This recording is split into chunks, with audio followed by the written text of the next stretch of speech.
Good afternoon, everyone. My name is Jennifer Allen. I'm with TransMed Health and Wellness Center, and I am joined today by Dr. Michael Schmidt. Hi, Dr. Schmidt. Hi, and I'm with TransMed. And we are so glad.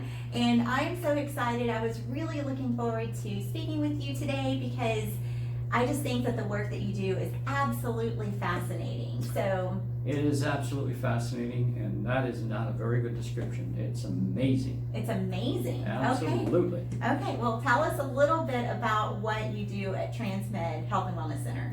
Well, we work with a lot of children, usually 7 years old and up, because it's a population in that range from about 7 to 12 of about 10 million children that have an issue with ADD and ADHD and also other psychological problems. And I became a little perturbed because most of the school boards, will not teach these kids unless they are medicated. When we do, or a child presents himself to us with a parent, we like to look at the neurotransmitters. Are they proper? Do they have enough? Because neurotransmitters are affected by your diet and your hormones. And the next thing we would like to do is run a map of the brain. It's called quantitative EEG, and then we can find out hot spots that are either excited too much, hyperactivity, autism, or they're very low and you're very lethargic or pensive or you're not paying attention, or somewhere in between. So we do an awful lot of work in that area, and it's a passion of mine. And so the patients that you see, what range, what age range do you see? Usually over 7 years old and above, even in their 90s, as long as you're breathing. We can help you in most cases with your brain, including TBIs, traumatic brain injuries, seizures.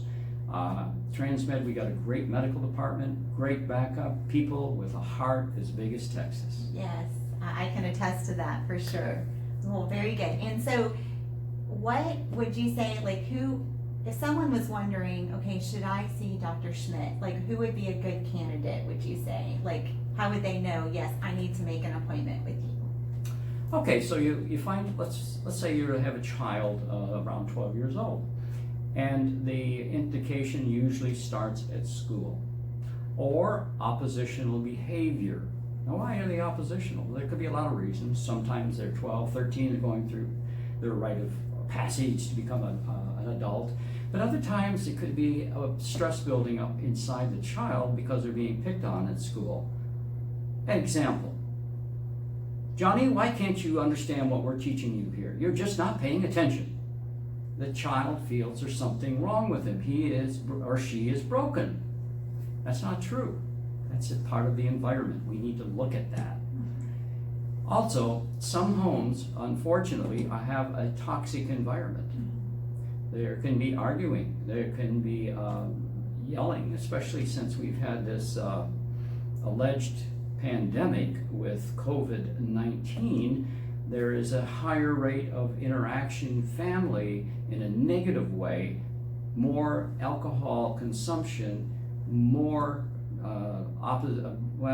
brutality, I guess is a good way to say it. And this is because we are like boiling cauldrons inside, wanting to express ourselves or just wanting to communicate and not being able to communicate. But it all goes back to brain and heart. Oh, the heart. Yes, the heart. Yes, absolutely. We work with the heart. Okay, very good. So anyone who has a child who has ADHD, or even adults with ADHD, ADD, correct? Right. Would be a good candidate. Right. Also, anyone who's suffered trauma of any kind. Any correct? kind of trauma, whether it is a real trauma or a perceived trauma. Okay.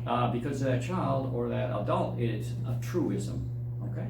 In other words, I believe that when dad comes home, he's going to start yelling, and so that child develops tics, whether they are vocal or muscular tics. So this is an environment of perception and then expressed in a reality through the thinking processes that we need to correct. So we have to look at the dynamics of everyone. You know, it's interesting when a lot of parents come in and see me, they said, my kid's ADD. I look at the mother and I look at the father and I say, okay, which one of you guys are ADD? And then usually the father says, I am. Oh, that's funny. Okay. That's true. Yeah. Okay, so as far as the appointments go, obviously it's going to depend, it's a case by case, right? Right. But right. typically, how many times would a patient come in to see you? Like, what's the frequency? Okay, well, the first thing is that we want to evaluate and find out a direction to go in. And that direction is usually by doing neurotransmitter tests accompanied with quantitative EEGs or a brain map. And then I have a copy that I will give to the client, and it's in English. It's not in our language of neurofeedback. So it's something you can understand. We have little gauges showing you, oh, this side's hot, this is low, so you can understand what it is. And neurofeedback is a form of, but not quite, operant conditioning. And the children get rewards. They love to come and see me. Because normally part of our training is to capture their attention, and usually that's something we put on TV.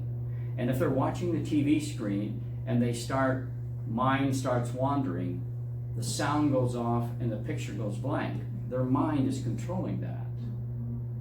So then we can either train up or train down or whatever we need to be doing.